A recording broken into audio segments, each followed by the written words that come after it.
People can suddenly appear. You can have cells built into different places. Your sources of revenue are unknown. And importantly, if you lose, you can escape and go across the border and live to fight another day. And so transnational movements, very agile, and can very easily outstep a effectively immobile state enemy like this. All right. Regionally, we have a lot of factors outside of these domestic elements. Importantly, the United States, actually the importance of the United States in the development of the Islamic State is surprisingly to many people in the Middle East how inactive it has been, right? The story for a long time was the Americans are too involved, right? The question now is, where are the Americans, right? And the answer is the Americans are in retreat, right? America's a country that's in relative decline. We have other great powers who are emerging. The United States is budgeting its reach around the world. And it's not the all-omnipresent actor that can control events in the Middle East, etc. So it's pivoting away, right? This allows the entry of new great powers. Right? Why did the U.S. not try to topple Syria? Why didn't they not take on Assad's regime? You know, in part because he had powerful allies. Right? Why didn't the Security Council authorize force against Syria when they used chemical weapons against their own people? Russia, China, right? They're powerful allies that can counterbalance American influence. This opens up this whole interesting collection of countries that can now get involved as major players. Turkey, Iran, Saudi Arabia, Qatar, Israel. There's a whole complex system of relationships, alliances, counter-alliances, etc. That are defined by these middle powers who are suddenly moving very independently as strategic actors. They're not aligning with a Soviet or American division. They're actually moving very freely and pivoting and forging new relationships with one another. So we have kind of awkward and strange relationships that have evolved, in this situation. Let's see, what else did I not talk about? Oh, also maybe most importantly, there's a regionalized wave of contention that's broken out. Oh, I'm right on time, actually. Regionalized wave of contention that broke out. The Arab Spring started in Tunisia, right? It inspired events in other countries, right? And what's interesting is that it created a perceived opportunity. We've seen Arab Spring protests that became very big and toppled governments. We've also seen ones that failed very miserably, right? So the opportunity was perceived as being open all over the region, right? Even in places like Syria, where, if you knew, the nature of the regime, if you studied it analytically, you know that, that some of the ethnic groups in Syria would fight with Assad until the very end.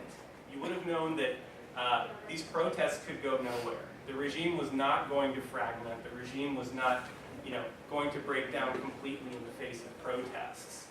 So you could say the real opportunity, or the real political opportunity structure was very different in the different countries of the Middle East. They're very different types of regimes. However, people perceived an opportunity all over the place. So when you're explaining the breakdown of some of these, you're seeing high hopes that were emerged based on observing a very different case in a very different place. So this is an important part of this conversation. All right. Do you want to talk about mobilizing structures?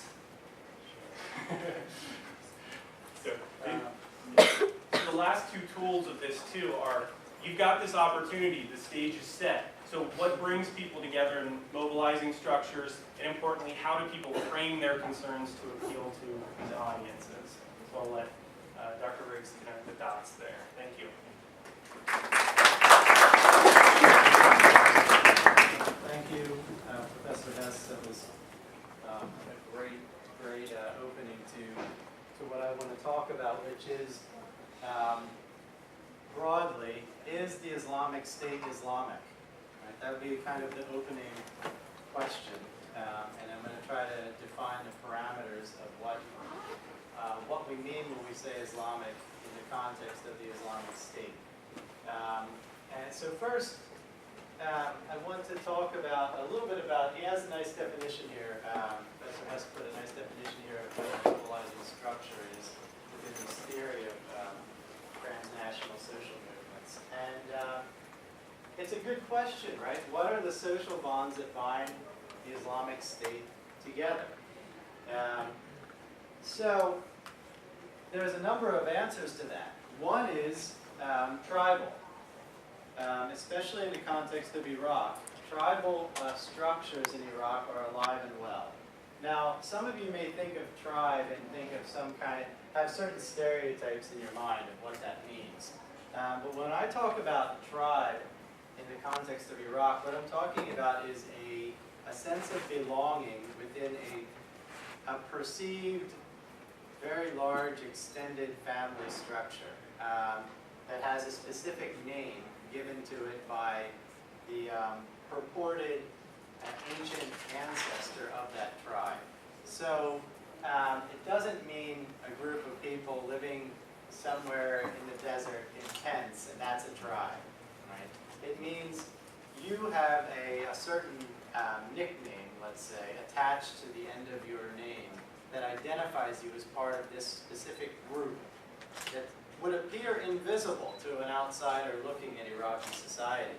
But within Iraqi society, it would be entirely understandable that if you were part of the Dulaimi tribe, that means something, right? It means you are predominantly in a specific region of Iraq, that you're part of a potential activated social network that could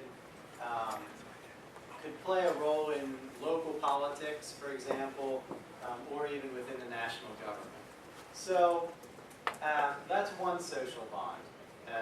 But within Syria, you could then say that it's been more related to specific either ethnicities or religious identities. Right? This leads to kind of the question of religion. And I guess in Iraq, you could also say there is another layer of ethnic and religious identity as well.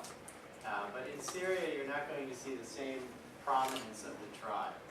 So later in my talk, I'm going to use Mosul as a case study for our theory, and talk and show you the kind of networking of tribal and religious conflict that's existed there. But again, back to my question, right? How Islamic is the Islamic State? Well, when we look at these mobilizing structures for the Islamic State, you have a series of different moving parts, let's say. One would be the remnants of Al-Qaeda in Iraq network. Now, Al-Qaeda in Iraq was in some ways you could also link these two together, but I break them out because this was a specific prominent group that came to prominence post-2003 after the U.S. invasion. A group of what I kind of call them transnational jihadis, or maybe migrant jihadis, moved from, mainly from Afghanistan, Pakistan region, kind of the border region there, through various means reached Iraq. It had been 2 years since the U.S. toppled the Taliban in October 2001. And the U.S. invaded Iraq, opening up the borders, making it accessible to these groups of people who moved into Iraq and established what they self-named and identified as Al-Qaeda in Iraq. The leader that came to be most prominent, his name was al-Zarqawi. He was originally a Jordanian from, in terms of nationality, he was a Jordanian from the city of Zarqa, north of Amman. But the importance of the Islamic State is that everything you know or think about when it comes to nationalisms, you need to kind of throw out of the door, right? So we can't refer to Zarqawi as the Jordanian Zarqawi, right? Only in the sense that he was born there and that was his citizenship identifier. Just as much as we can't identify Osama bin Laden as the Saudi Arabian Osama bin Laden, Saudi Arabia revoked his citizenship. Right? They stripped him of his citizenship. Jordan, the same thing with Zarqawi. Right? These movements are, again, transnational. They reach beyond the identifier of nationalism. So this is one group that was existing in Iraq since 2003 that never ceased to exist, but they were aggressively confronted by the U.S. Army, the kind of emerging Iraqi armed forces, and groups of, again, tribal fighters in parts of Iraq that were predominantly Sunni, such as the Anbar province in the west of Iraq. So this is one structure, was this kind of group that had come into Iraq. It was itself actually kind of a precursor to the Islamic State. It drew in some Iraqis who were disaffected, angry with the fall of the regime and the loss of certain privileges they had, or just the loss of certain services that they were given by the state, such as electricity and water, things that are pretty basic. A second element that allows ISIS to form was these remnants of the Ba'athist party structure. Now, Ba'ath is the name of the national kind of Arab socialist, nationalist political party that ruled Iraq from 1968 until 2003. It was the one-party system, very typical of the Arab socialist republics in the Middle East. It was the one that was kind of taken over by Saddam Hussein in 1979. The Ba'ath Party was a conduit to a lot of social services and to social climbing in Iraq. So the U.S., as an avowed enemy of Saddam Hussein in 2003, as part of their invasion, when they toppled the government, they also enacted, along with certain Iraqi exile allies who came back to Iraq, something called a de-Baathification program. What that meant was anyone that had been affiliated with the Ba'ath Party was now persona non grata, right? You have no opportunity for positions within the new government, within civil service, and in some cases even within private business, based on discrimination, types of things we're familiar with even in the U.S. So the Ba'ath Party members had very little option. They were many of them ended up kind of going underground to some extent and joining forces with other oppositional groups within Iraq. Ironically, in the case of Syria, the Ba'ath Party is still the ruling party in Syria. There are two different Ba'ath branches that developed their own structures in Iraq and Syria. But the Ba'ath Party, along with, and this isn't written here, but it would be a part of this line, would be the army. The Iraqi army was also disbanded. This was the great plan of Paul Bremer when he came to Iraq, was to disband the Iraqi army entirely and build it from the ground up. Now the Iraqi army had been developed over half a century, right? And in one executive order, Paul Bremer, who was the kind of viceroy of Iraq appointed by George W. Bush, erased the army entirely. That then set loose upon Iraqi society large groups of young men and even older men who were leading or at various parts of the hierarchy of the Iraqi army, well-trained in warfare tactics and strategies on the battlefield that disenfranchised all of them. Not just the leadership of the Iraqi army, the entire Iraqi army.